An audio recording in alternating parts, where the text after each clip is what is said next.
कभी सोचा है कि एक ही वक्त पर दुनिया के बिल्कुल अलग अलग कोनों में क्या कुछ चल रहा होता है? आज हम सब मिलकर मार्च 2026 के एक ऐसे ही लम्हे में झांकेंगे जहां तीन बिल्कुल जुदा कहानियां एक साथ जन्म ले रही हैं। हमारी पड़ताल की शुरुआत एक ऐसी तस्वीर से होती है जो किसी को भी अंदर तक हिला दे।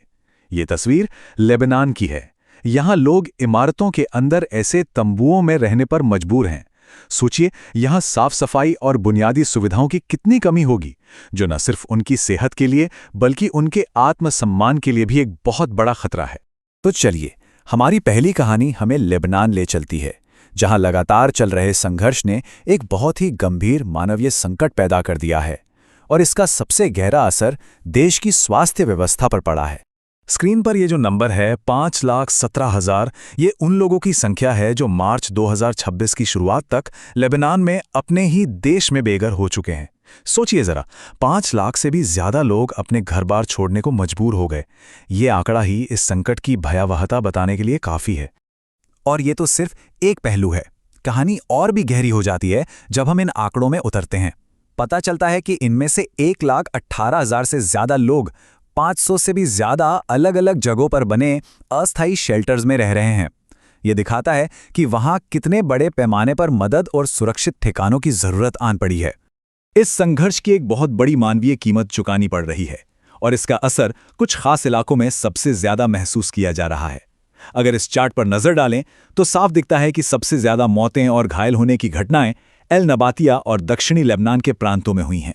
और जो बात इस संकट को और भी ज्यादा दर्दनाक बनाती है वो ये है कि निशाना सिर्फ लोग नहीं बन रहे। हेल्थ केयर का जो पूरा ढांचा है उस पर भी सीधे हमले हुए हैं। कई अस्पताल या तो बंद हो गए हैं या बुरी तरह तबाह कर दिए गए हैं। ऐसे में घायलों का इलाज करना लगभग नामुमकिन सा हो गया है। और ये आंकड़ा सच में दिल दहला देने वाला है। जितने भी लोग हताहत हुए हैं उनमें से 20% बच्चे हैं। मतलब हर 5 में से एक बच्चा। ये सिर्फ एक आंकड़ा नहीं है, ये एक पूरी पीढ़ी पर लगे गहरे जख्म का सबूत है। तो चलिए अब दुनिया का नक्शा बदलते हैं। मध्य पूर्व के संकट से निकलकर सीधा चलते हैं लैटिन अमेरिका, जहां एक बिल्कुल अलग तरह का जियोपॉलिटिकल ड्रामा चल रहा है। यहां लड़ाई हथियारों से नहीं बल्कि प्रभाव और विचारधारा से हो रही है।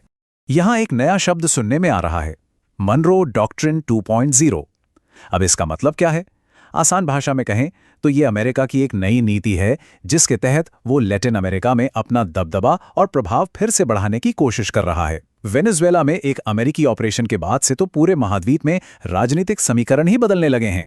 तो अब सिचुएशन ये है कि इन देशों के सामने समझिए 2 रास्ते हैं। एक रास्ता अमेरिका के साथ मिलकर सुरक्षा और व्यापार पर ध्यान देने का है और दूसरा रास्ता एक आजाद ग्लोबल साउथ ब्लॉक बनाने का। आने वाले चुनाव असल में इसी बात पर एक तरह का जनमत संग्रह होने वाले हैं कि इस महाद्वीप की बड़ी अर्थव्यवस्थाएं आखिर कौन सा रास्ता चुनेंगी।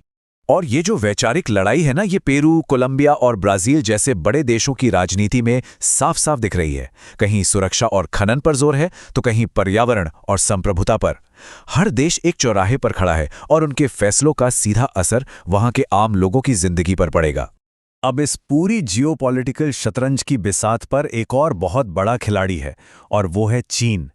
पिछले दशक में चीन ने दक्षिण अमेरिका में अरबों खरबों डॉलर का निवेश किया है, लेकिन अमेरिका की इस नई सक्रियता से चीन के दबदबे को सीधी चुनौती मिल रही है।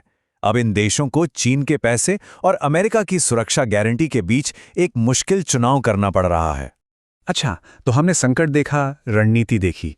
चलिए अब दुनिया के एक ऐसे हिस्से में चलते हैं जहां की कहानी युद्ध और भू राजनीति से जरा हटकर है। ये कहानी 1 अरब से ज्यादा लोगों की रोजमर्रा की जिंदगी और शासन से जुड़ी है।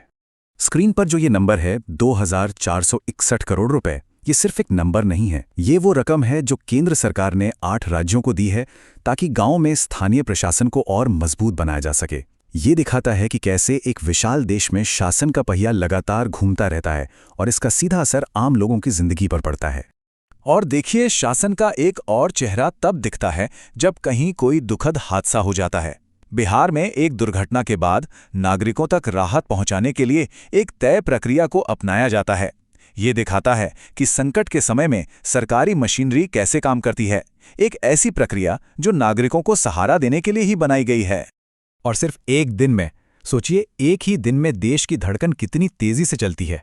एक तरफ एक पूर्व टेनिस स्टार राजनीति में कदम रख रहा है, तो दूसरी तरफ एक राज्य में चुनावी वादे हो रहे हैं। कहीं फिल्मों का मेला खत्म हो रहा है, तो कहीं नए चुनाव की तैयारी चल रही है। यही तो है भारत की जिंदा दिल और विविध तस्वीर। तो लेबनान का संकट, लैटिन अमेरिका की रणनीतिक खींचतान और भारत की रोजमर्रा की धड़कन। हमने एक ही समय में दुनिया के 3 अलग अलग चेहरे देखे। अब इन धागों को एक साथ जोड़कर पूरी तस्वीर को समझने का वक्त है। तो एक तरफ है संकट की कहानी, दूसरी तरफ रणनीति की, और तीसरी तरफ रोजमर्रा की जिंदगी की कहानी। ये अलग अलग घटनाएं नहीं हैं, बल्कि हमारी इस जटिल दुनिया के ताने बाने में एक साथ बुने जा रहे धागे हैं। और यहीं पर मैं एक सवाल छोड़ना चाहता हूं। जब एक जगह संकट गहराता है, दूसरी जगह रणनीतियां बनती हैं और तीसरी जगह जिंदगी यूं ही चलती रहती है, तो ये जो समानांतर सच्चाइयां हैं, ये हमारे साझे भविष्य को आखिर कैसे आकार देती हैं, इस पर जरूर सोचेगा। नमस्ते। कभी सोचा है कि सबसे मजेदार कहानियां कहाँ छुपी होती हैं?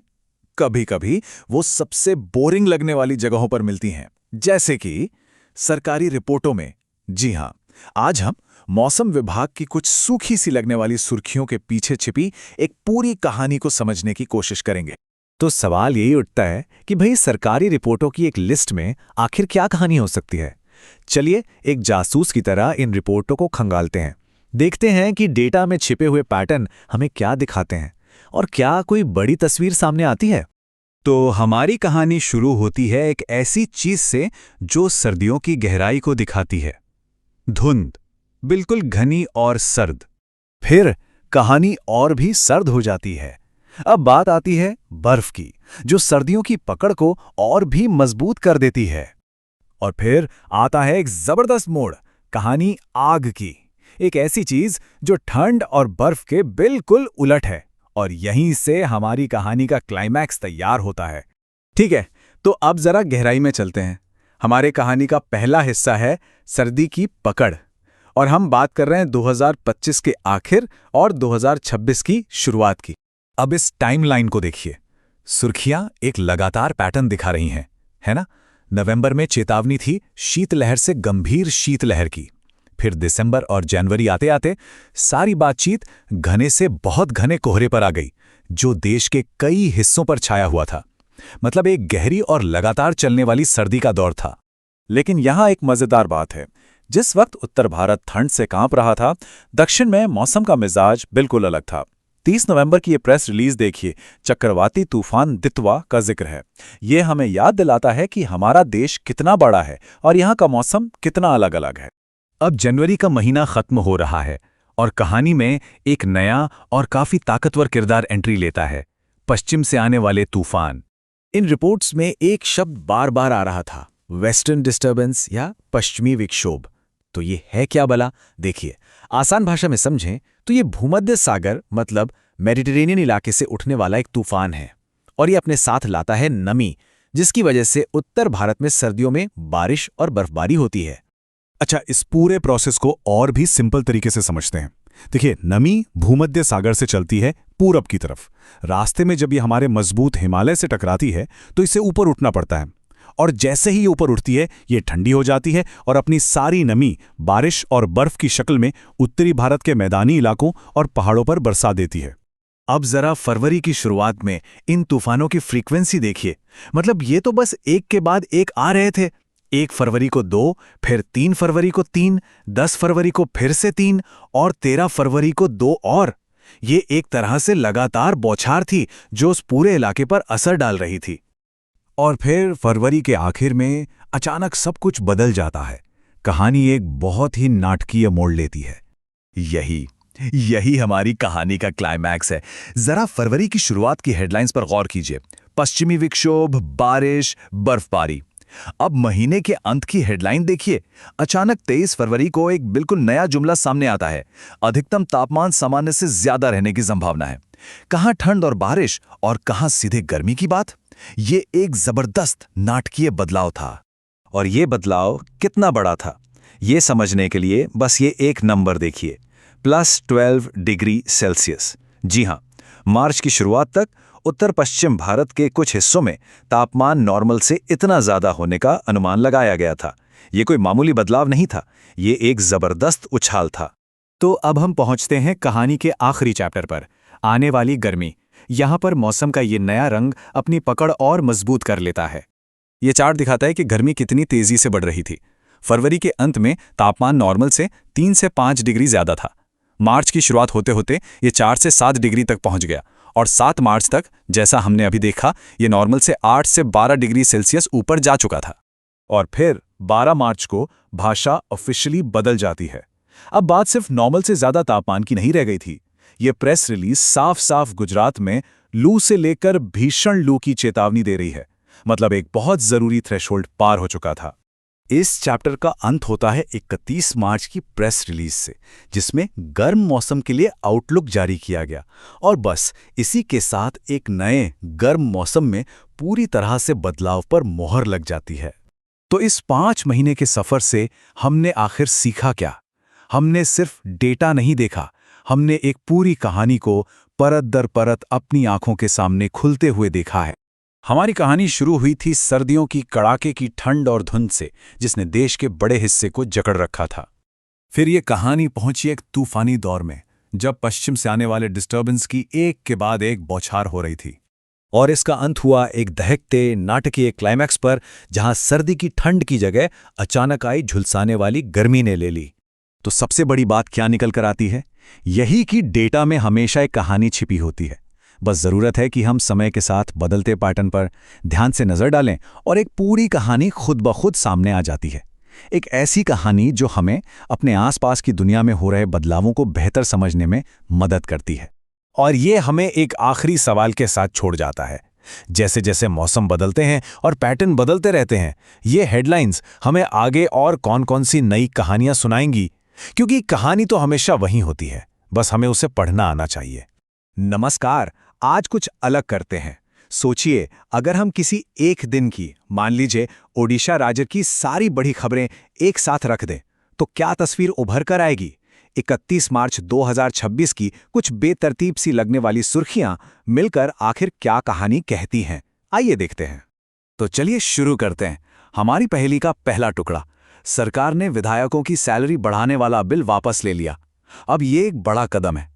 इससे पता चलता है कि सरकार जनता की आवाज को सुन रही है ना?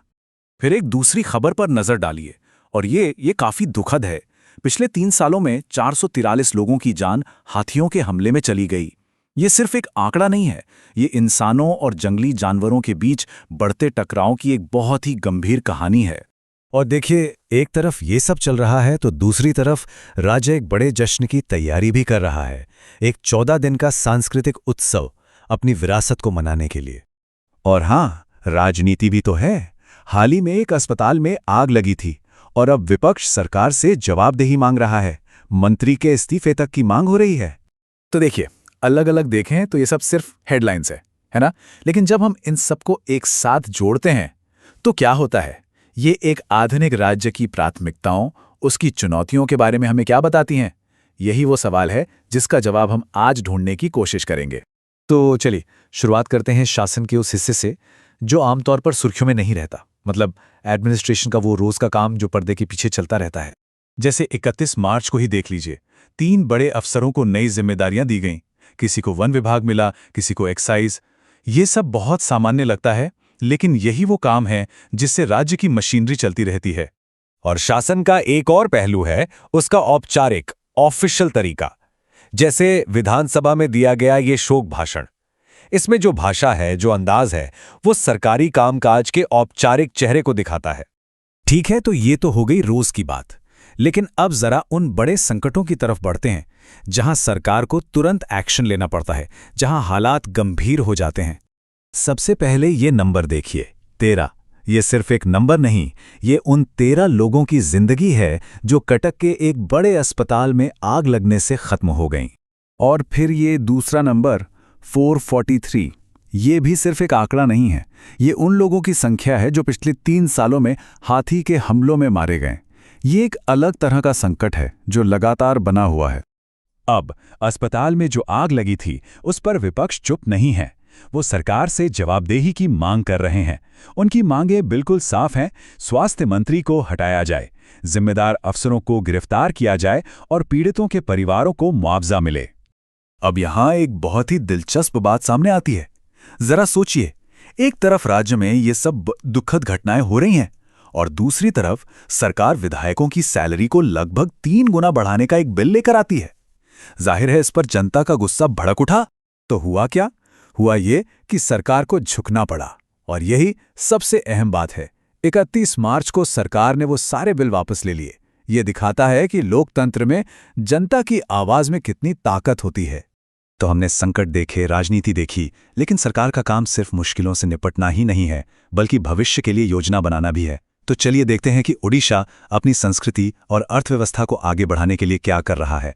सरकार ने ओडिया पक्षिया नाम के एक बड़े कार्यक्रम का ऐलान किया है। ये 14 दिन का एक कल्चरल फेस्टिवल है जिसका मकसद है लोगों में अपनी ओडिया पहचान और संस्कृति को लेकर गर्व की भावना को और मजबूत करना।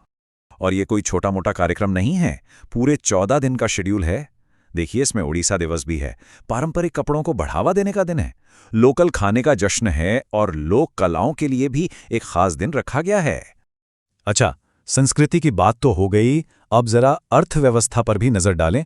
सरकार ने ऐलान किया है कि वो 34 मिनरल ब्लॉक्स की नीलामी करेगी। सीधा सीधा मतलब ये है कि राज्य में इंडस्ट्री और आर्थिक विकास को एक बड़ा पुश मिलने वाला है। तो इन सारी अलग अलग खबरों को एक साथ देखने के बाद हम किस नतीजे पर पहुंचते हैं? क्या समझ आता है इससे? बात बिल्कुल साफ है।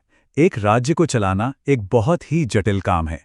एक ही दिन में सरकार को रोजमर्रा का एडमिनिस्ट्रेशन भी देखना है, अचानक आए संकटों से भी निपटना है, जनता की मांगों को भी सुनना है और साथ ही साथ भविष्य के लिए योजनाएं भी बनानी हैं। ये एक लगातार चलने वाला बैलेंसिंग एक्ट है। ये कहानी सिर्फ उड़ीसा की नहीं है, ये एक तरीका है हमारे अपने आसपास की दुनिया को समझने का। अगर हम अपने शहर या राज्य की एक दिन की खबरें उठाएं, तो वो क्या कहानी सुनाएंगी? जरा सोचिएगा।